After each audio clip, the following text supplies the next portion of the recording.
Qala Allah qala al-mu'allif rahimahullah ta'ala wa nafa'ana Allah bi ulumihi.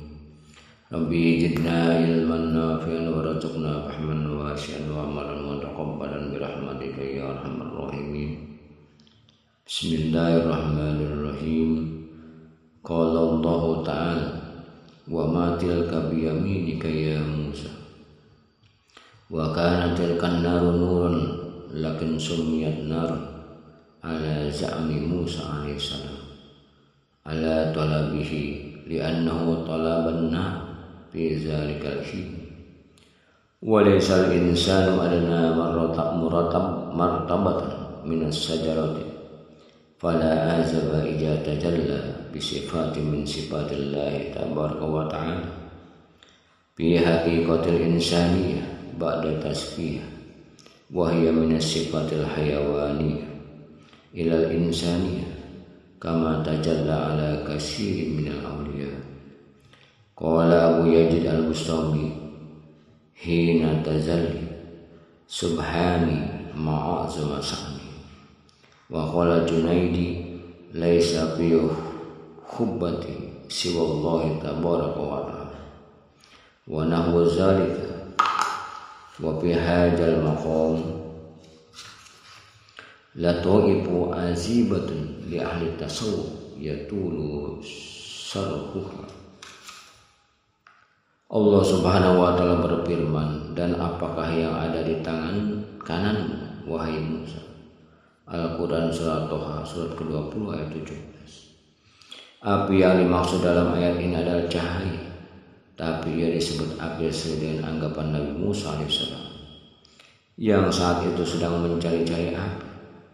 Allah tidak bertajalli dalam rupa manusia, melainkan pohon. Ini bukan berarti bahwa manusia lebih rendah derajat daripada pohon.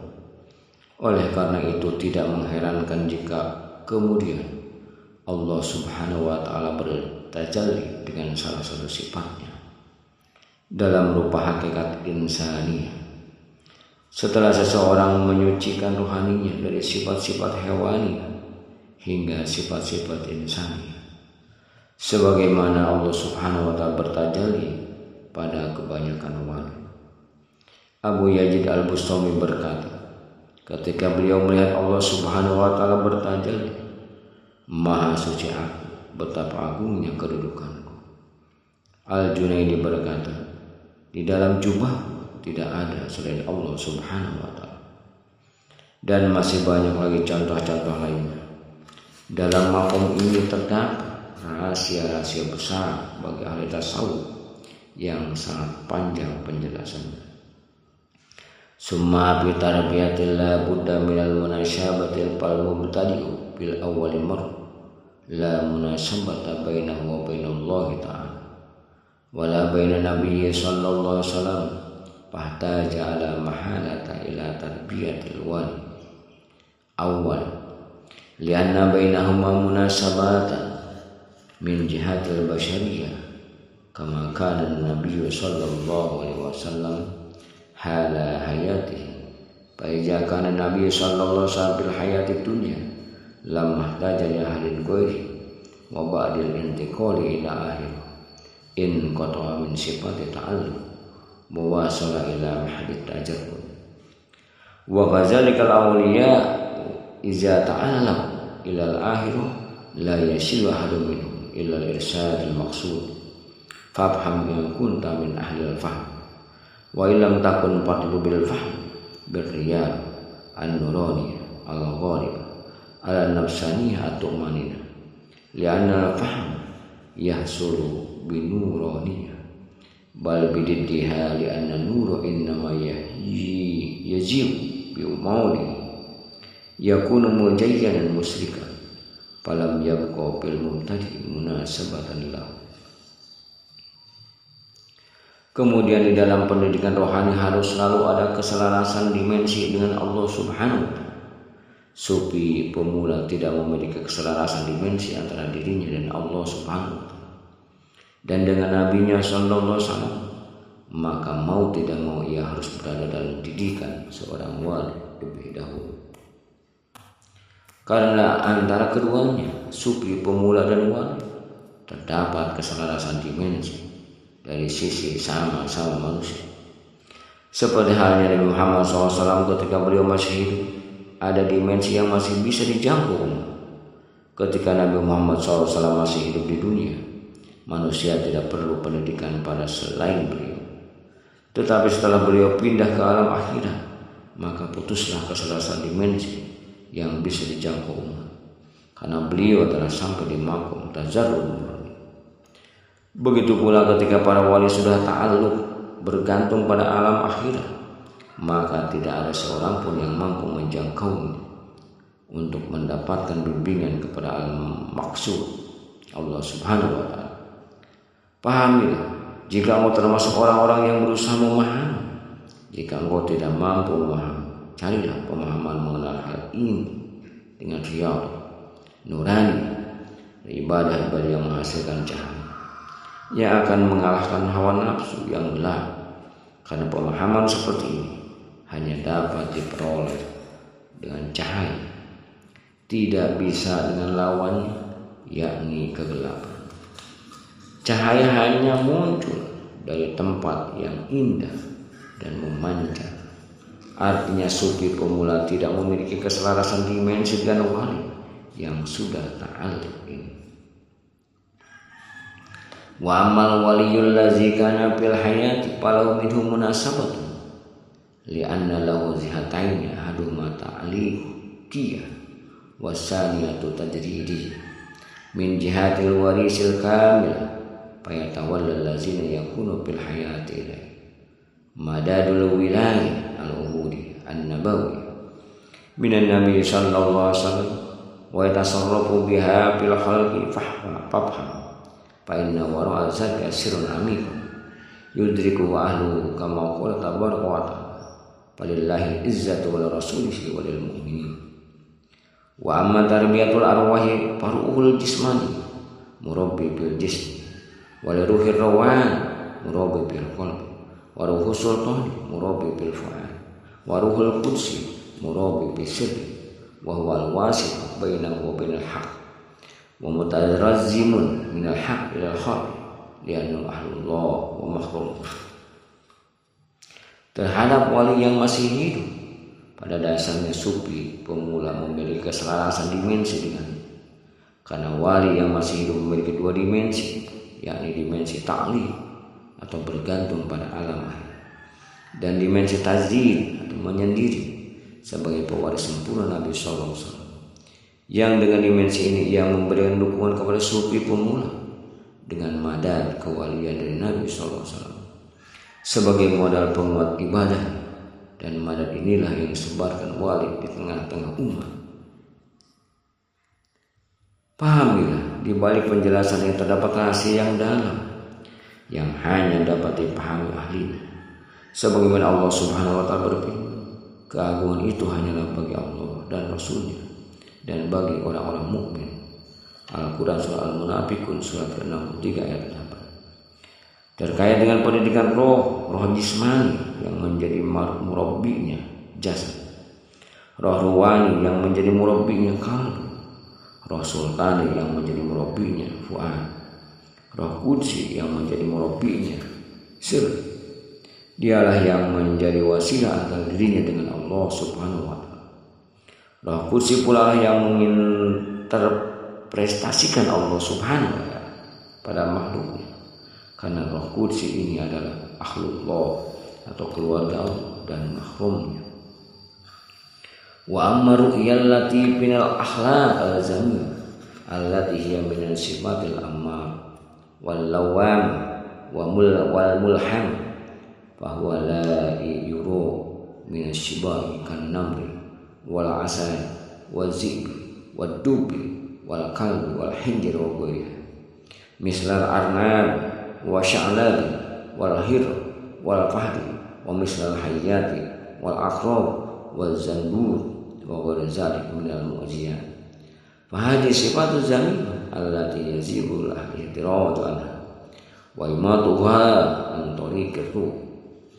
Wa namu fa huwa min sifatil uzri huwa kibru ala Allah tabaraka wa ta'ala. Innal ladzina kazzabu bi ayatina wastakbaru anha la tufattahu lahum abwabus samai wa la yadkhuluna al-jannah hatta yalija al-jabal fi samil khiyat. Wa kadzalika yuzal mujrimul mutakabbiru 'alan nas wal asadu huwa min sifatil takabbur wa ta'zim 'alal khalq wa dubu huwa min sifatil ghadab wal ghalab 'ala man fi tahtihi. Adapun mimpi anfus yang muncul dari akhlak tercela bersumber dari nafsu amar, nafsu lawam, dan nafsu mulham. Semua ini akan terlihat dalam mimpi berupa binatang buas seperti harimau, singa, serigala, beruang, anjing, babi, dan sebagainya. Seperti kelinci, musang, kucing, dan elang. Seperti itu juga ular, kalajengking, tawon, dan binatang-binatang pemangsa lainnya.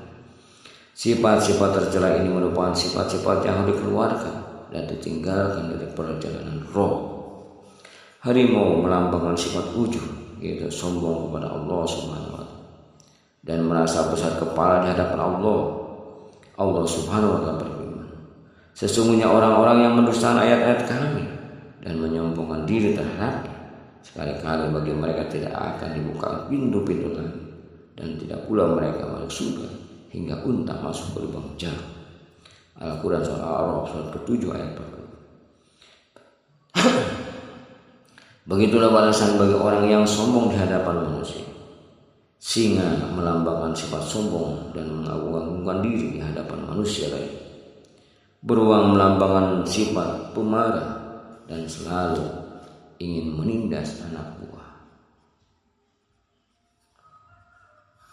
Wajibu bahwa min sifatil aqlil haram wa subhan min ghairi tamyiz wal qalbu bahwa min sifatil hubbi dunya wa qahri wal qadar li azliha wal hinjiru bahwa min sifatil hibbi wal hasad wal hirsi ala sahwa wal adnabu bahwa min sifatil hilati wal makar bil muamalati dzunubiyah dunyawiyah wa sya'lamu aidan kal aznab lakin al-ghaflata bil aranabi ghaliban wal fahru bahwa min sifatil ghirah al jahiliyah wa hubbir riyasa wal izzah wal hira bahwa min sifatil buhli wan nifaq wal hayat bahwa min sifatil izai bil lisan kasatan wal ghibah wal kazib wa yara lil zalika sibah al ma'ani al haqiqah yudriku anhu bil bashir wal aqru bahwa min sifatil ghamri wal hazl wal hamj wan namim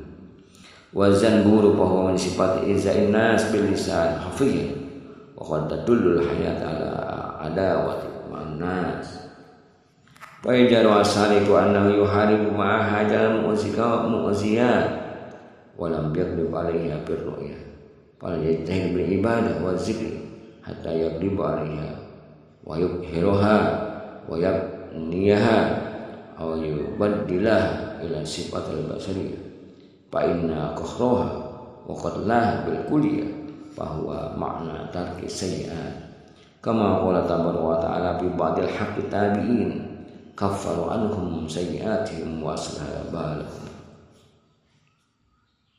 Serigala melambangkan sifat suka memakan barang haram dan subah secara membabi buta. Anjing melambangkan sifat cinta dunia, mengintimidasi dan marah demi urusan dunia. Babi melambangkan sifat dendam, dengki, tamak, dan mengumbar sahwat. Kelinci melambangkan sifat licik dan membuat tipu muslihat dalam urusan dunia. Musang seperti halnya kelinci, tetapi lebih kuat melambangkan kelalaian. Elang melambangkan cemburu buta dan ambisi pada kedudukan dan gila. Kucing melambangkan sifat bakhil dan munafik. Ular melambangkan sifat suka menyakiti orang lain dengan ucapan seperti dengan mencela, menggunjing, dan berbohong. Binatang dalam buah tersebut juga melambangkan makna-makna hakiki lain yang hanya diketahui oleh ahlinya melalui basyir. Kalajengking melambangkan sifat suka bersiasat, meneror, dan mengambil domba. Tawon melambangkan sifat suka menyakiti orang lain dengan sindiran. Terkadang ular melambangkan gemar bermusuhan dengan sesama. Jika saling bermimpi, memburu binatang-binatang pemangsa tersebut, tapi ia tidak mampu mengalahkan, berarti ia harus meningkatkan giat ibadah, zikir, sampai ia mampu mengalahkan sifat-sifat kebinatangan, menguasai dan melenyapkannya, atau mengganti sifat-sifat hewan itu dengan sifat-sifat manusia. Jika ia mampu menguasai total dan membunuhnya, berarti ia sudah meninggalkan keburukan secara total. Allah Subhanahu wa ta'ala berfirman tentang hak para tabi'in. Allah menghapuskan kesalahan-kesalahan mereka dan memperbaiki keadaan mereka. Al-Quran surat Muhammad surat ke-47 ayat kedua.